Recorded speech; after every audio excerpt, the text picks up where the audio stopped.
नमस्कार साथियों, स्वागत है आप सभी का आपके अपने परिवार यूपीपीएससी स्टडी आईक्यू पर। फर्स्ट ऑफ ऑल आप सभी भाई बंधुओं को बहुत बहुत प्यार भरा नमस्कार। आशा करता हूं आप सभी बहुत स्वस्थ होंगे, मस्त होंगे और अपनी पढ़ाई को बहुत जबरदस्त तरीके से कर रहे होंगे। लगातार जो आप मेहनत कर रहे हैं, आपको पता भी नहीं चल पा रहा है कि आप अपनी मंजिल के बहुत करीब जा रहे हैं दिन प्रतिदिन। हाँ, अंदर से आपको लगता होगा मुझे कुछ भी तैयार नहीं है, मेरा इतना पाठ छूटा है, इतना पाठ छूटा है। लेकिन मैं आपको इस बात का विश्वास दिलाना चाहता हूं, ये आपके अंदर ही नहीं है विचलन, ये सभी के अंदर है विचलन।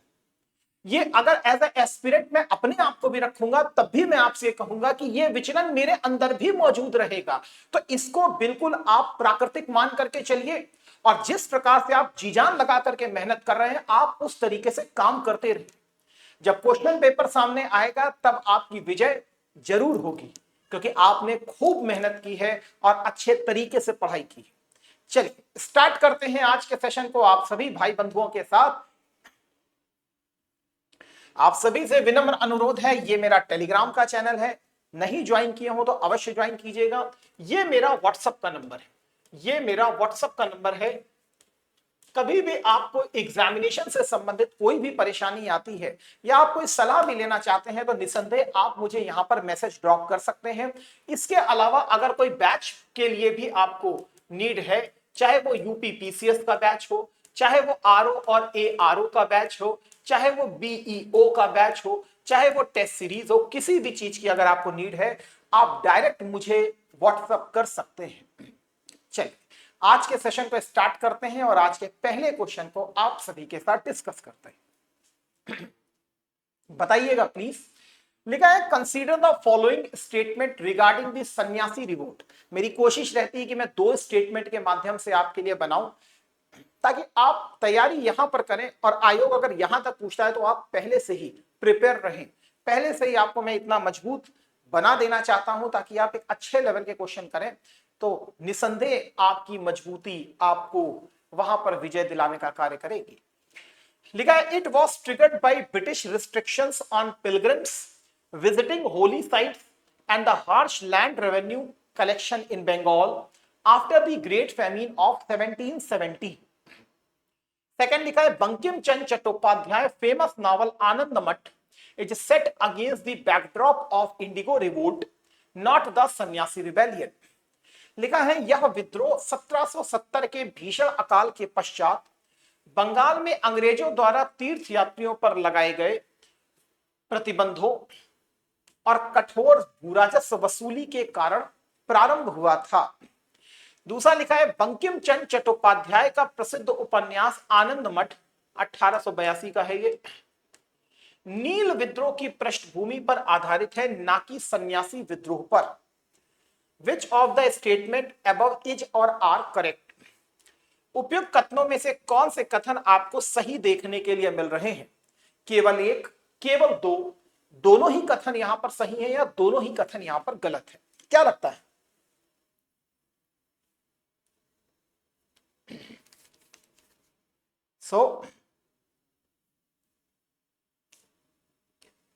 आशा करता हूं आपने इस क्वेश्चन का आंसर दे दिया होगा।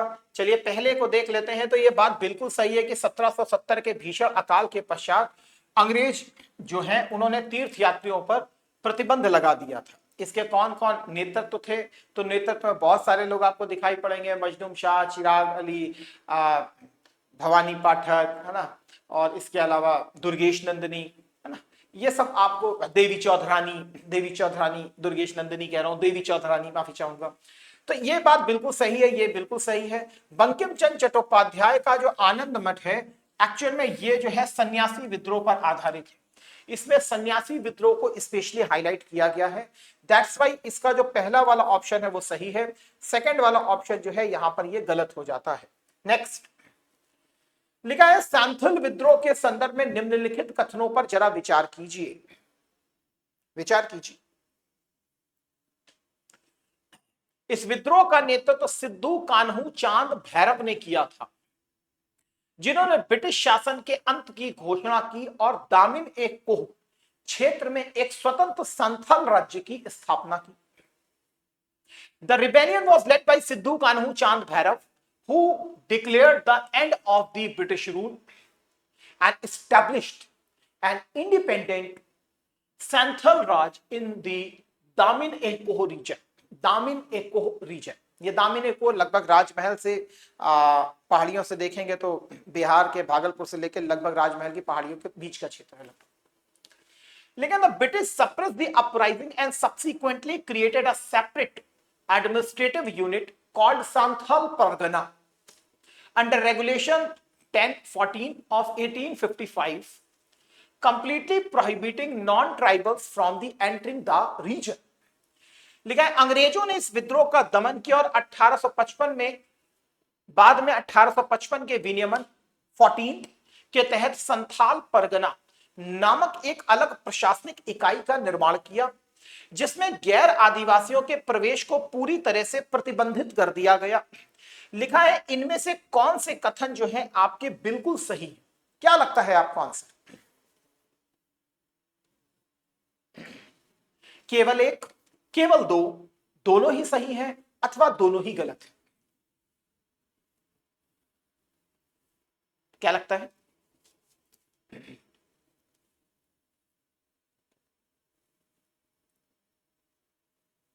चलिए देखिए, पहला वाला तो आप बिल्कुल जानते हैं सही है कि इस विद्रोह का नेता सिद्धू कान्हू चांद भैरव ने ही किया था। ब्रिटिश शासन के अंत की घोषणा भी की थी और दामिन कोह का जो क्षेत्र है उसे संथाल राज्य की स्थापना की थी, उसको उन्होंने प्रायोरिटी दी थी। वो बात बिल्कुल ठीक है।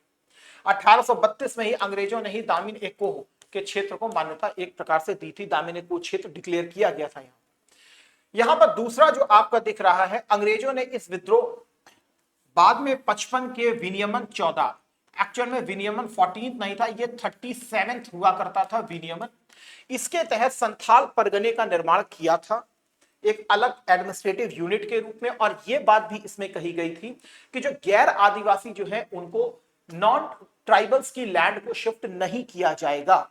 यहां पर अगर आप देखें तो आपको यहां पर दिखाई पड़ेगा कि this is the Damin Santhal Pargana district, ठीक है, 55, ठीक है।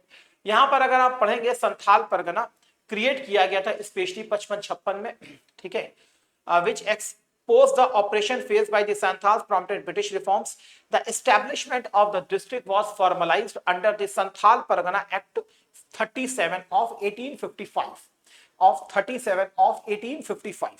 तो ये वाला जो ऑप्शन है ये फिर आपका सही होगा, ये फिर आपका सही होगा, ठीक है। तो प्लीज याद रखिएगा 37 होगा इसका सही आंसर, ठीक। नेक्स्ट प्लीज बताने का प्रयास कीजिएगा। Consider the following statement regarding the Khasi uprising.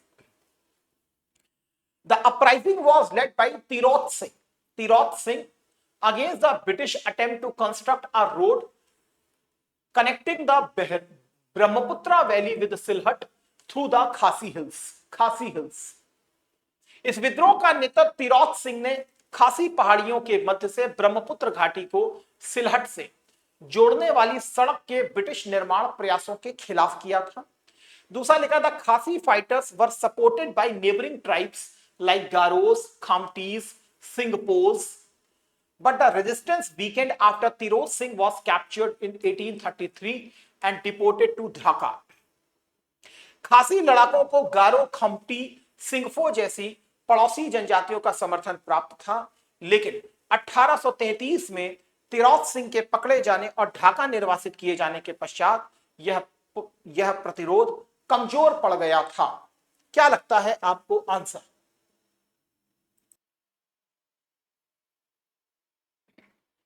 आशा करता हूं आपने इसका आंसर अवश्य दिया होगा। देखिए पहला जो है आपका बिल्कुल सही है, तिरोत सिंह ने इसको नेतृत्व किया था। अंग्रेज ब्रह्मपुत्र से सिलहट वैली को बेसिकली जोड़ना भी चाहते थे, इसी कारण ये विद्रोह किया गया था। और इसके लिए जो लेबर भी बुलाई गई थी वो सेंट्रल प्लेन रीजन से बुलाई गई थी।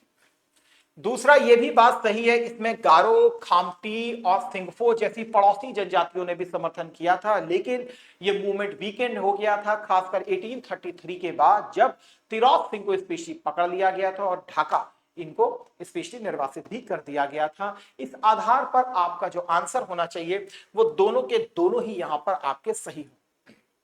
तो आशा करता हूं भाई आपने इसका आंसर जो है वो बिल्कुल ठीक दिया होगा। चलिए नेक्स्ट क्वेश्चन की तरफ आपके साथ चलते हैं। यहां लिखा है था, consider the following statement regarding the Ahom revolt of 1828। 1828 के अहोम रिवोल्ट के संदर्भ में विचार कीजिए। लिखा था, revolt was led by Maharaja Purandar Singh who declared himself the ruler of lower Assam with the active military assistance of Burmese army. इस विद्रोह का नेतृत्व महाराजा पुरंदर सिंह ने किया था, जिन्होंने बर्मी सेनाओं की सक्रिय सैन्य सहायता से खुद को निचले आसाम का शासक भी घोषित किया था। दूसरा लिखा है, ईस्ट इंडिया कंपनी द्वारा 1826 के यांडबू की संधि के तहत अहोम राजवंश को तुरंत पूरा असम प्रांत वापस सौंप देने के पश्चात इस विद्रोह का स्थायी समाधान हो गया था। The revolt was permanently settled when the East India Company immediately restored the entire province of Assam to the Ahom dynasty under the Treaty of Yandu। क्या लगता है आपको आंसर?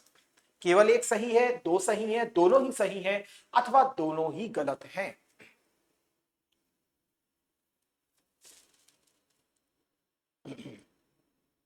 चलिए आशा करता हूं आपने इसका आंसर दिया होगा। देखिए पहला जो है ये गलत है। महाराजा पुरंदर सिंह ने लीड किया था, लेकिन 1833 में किया गया था। सबसे पहले जो लीड किया गया था गोमधर कुंवर के द्वारा किया गया था, उसके बाद रूपचंद्र कोनार के द्वारा किया गया था, उसके पश्चात महाराजा पुरंदर सिंह के साथ सेटलमेंट की बातचीत हुई थी 1833 के आसपास। लेकिन इसमें बर्मीज ने किसी भी प्रकार से इनको सक्रिय सैन्य सहायता नहीं दी थी।